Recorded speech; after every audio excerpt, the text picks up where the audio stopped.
For many, their love of milk is insatiable. It's like white gold. And for some, they could never have a glass and still be happy and not even worry about what they're missing.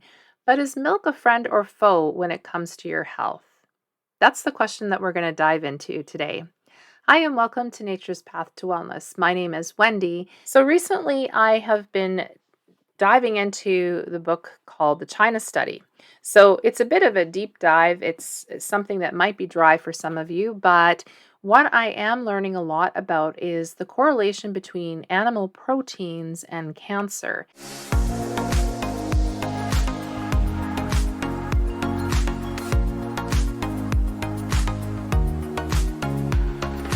So there's been a lot of videos out there and a lot of talk about whether there is a link to cancer and the consumption of animal proteins.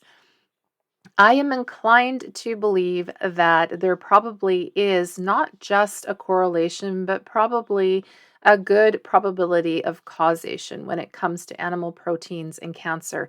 Now, I think this will always be a debate, a scientific debate as years go by. And, it will ultimately have to be up to an individual to determine whether they wish to keep consuming animal products and to possibly take that risk.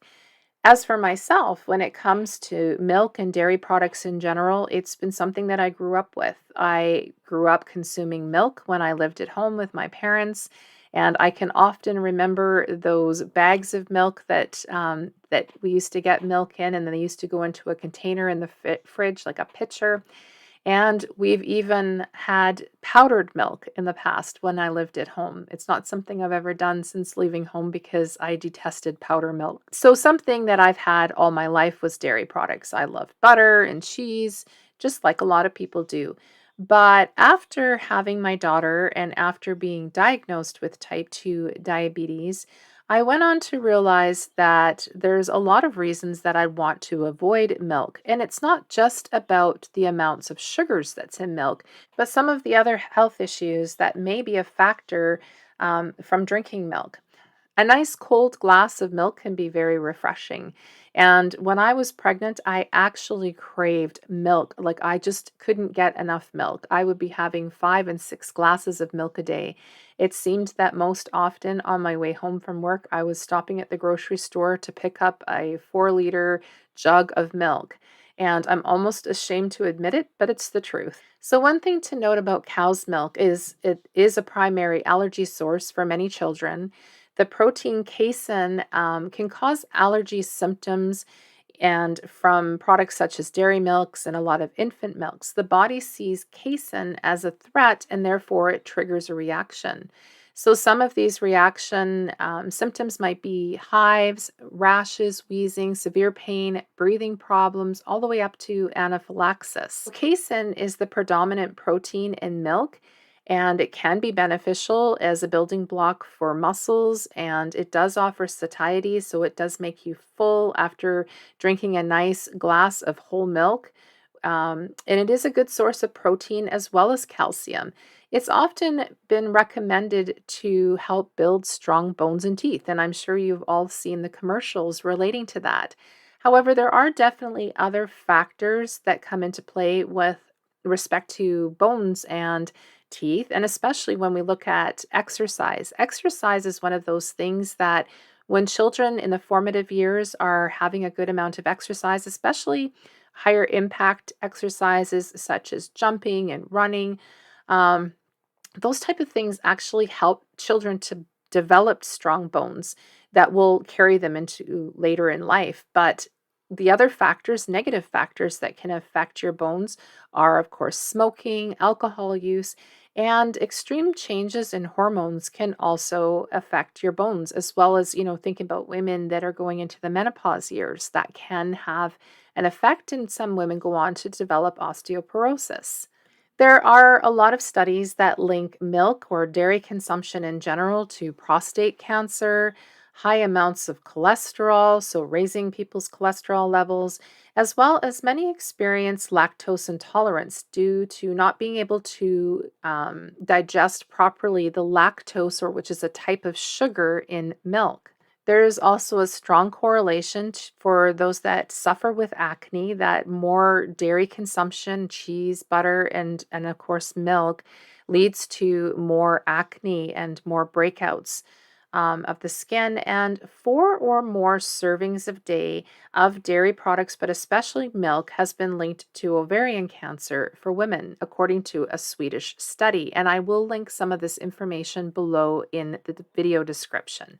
So dairy is known as what is a complete protein. It has all of the essential amino acids, and of course that makes a lot of sense because milk, whether it be cow's milk or goat's milk or even mama's milk, is meant to grow babies. So of course it's going to have all of the amino acids, the building blocks for building strong babies. So milk production today, of course, is not like it was 50, 60, or 100 years ago, where we would see the farmer going out in the field in the morning, bringing in Bessie, the milk cow, sitting down with the milk stool and the bucket and milking her for the day's consumption of milk. Now everything is commercialized. We have cows that, of course, are not roaming in these rolling green pastures and instead are in some big facility. They are locked inside, being constantly milked by a machine, and often even live in a feedlot where there's zero grass. They never get to eat according to their natural instincts or to consume the much needed digestive enzymes that they would get from natural foraging. There's also a concern when it comes to hormones in milk. And I'm often amused when I talk to people who are consuming dairy and especially milk, and they'll tell me, well, we get organic milk. And so there's no hormones in the milk. But this has nothing to do with the bovine growth hormones that are given to cows in the US, but not in Canada. However, cows are actually milked 300 days per year on average, and most of the time while they are pregnant. So, when you think about cows that are pregnant being milked, their milk, of course, will contain estrogen and progesterone. Estrogen, being fat soluble, is, of course, higher in a full fat or whole milk. And estrogen sulfates are 30 times more abundant in milk from a pregnant cow. In other areas of the world, cows are milked much less, and there are less hormones found in the milk.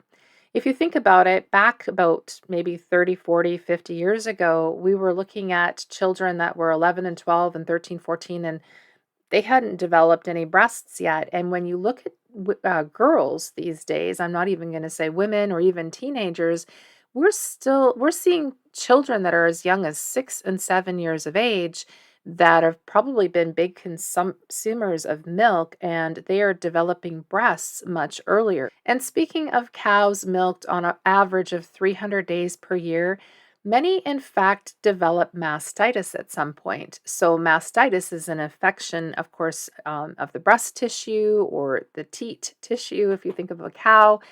And at any given time, on average, there's about 1 in 6 cows that is suffering from mastitis in the milking industry. So, therefore, we are actually consuming somatic cells, or something also known as, and you'll probably know the word, pus, in the milk that we consume.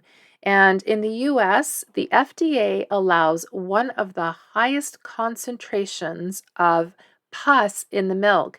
It's allowed to be so high so that the dairy producers don't have to sort of shut down production because there is pus in the milk, because there's so many cows with mastitis.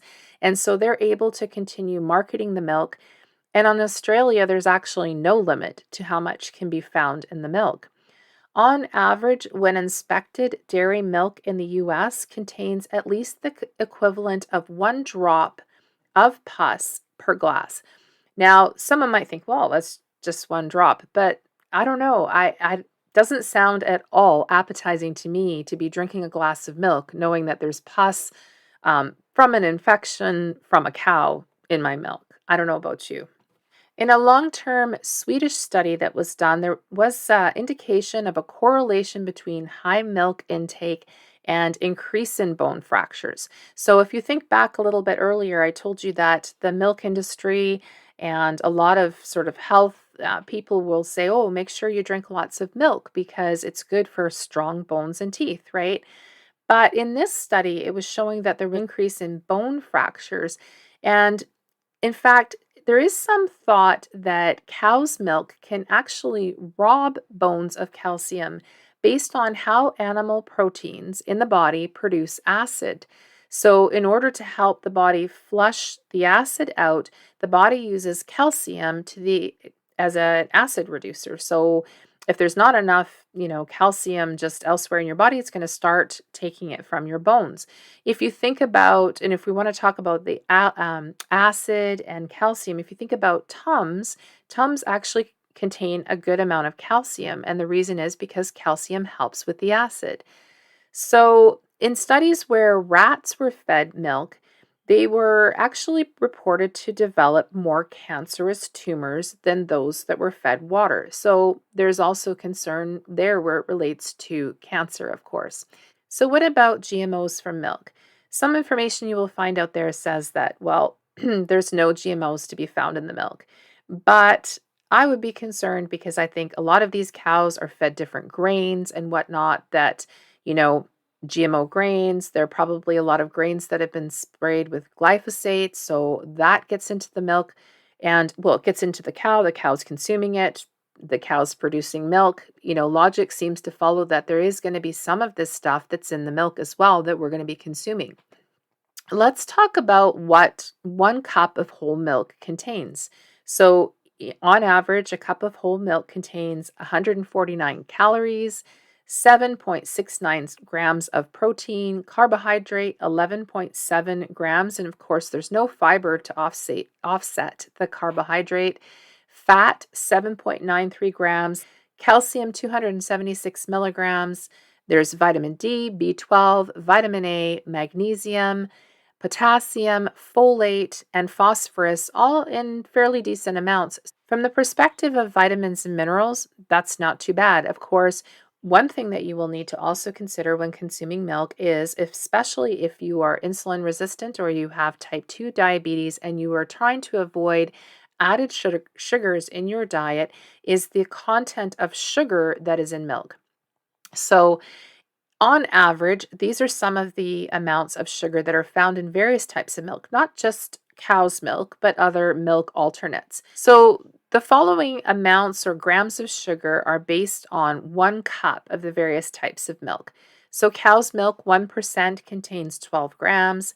Regular cow's milk, or 2%, is about 11 grams. Goat's milk is about 11 grams. Unsweetened almond milk is about 2 grams.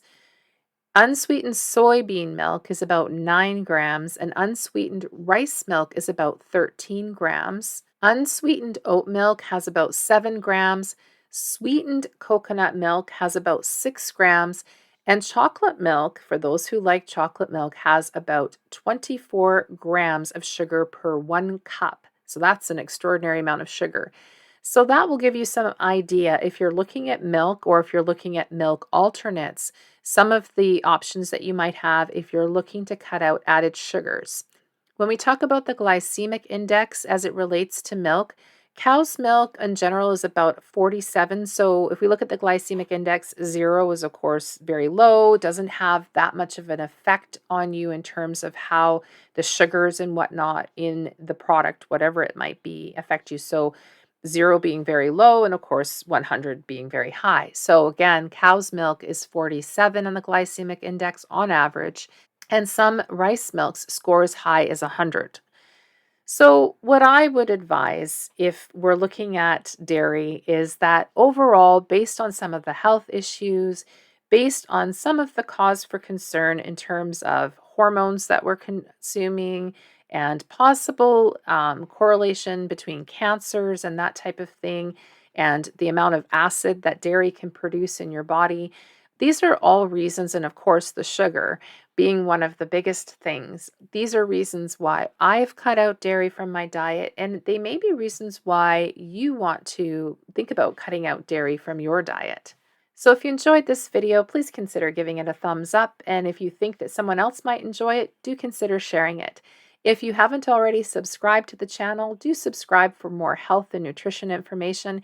And I am also almost at 1,000 subscribers, so having you subscribe could be very helpful if you're not already. And until the next time, I look forward to seeing you again. And I do hope that you stay healthy and put your comments and suggestions and anything you'd like to in the comment section below. I look forward to seeing you again. Take care.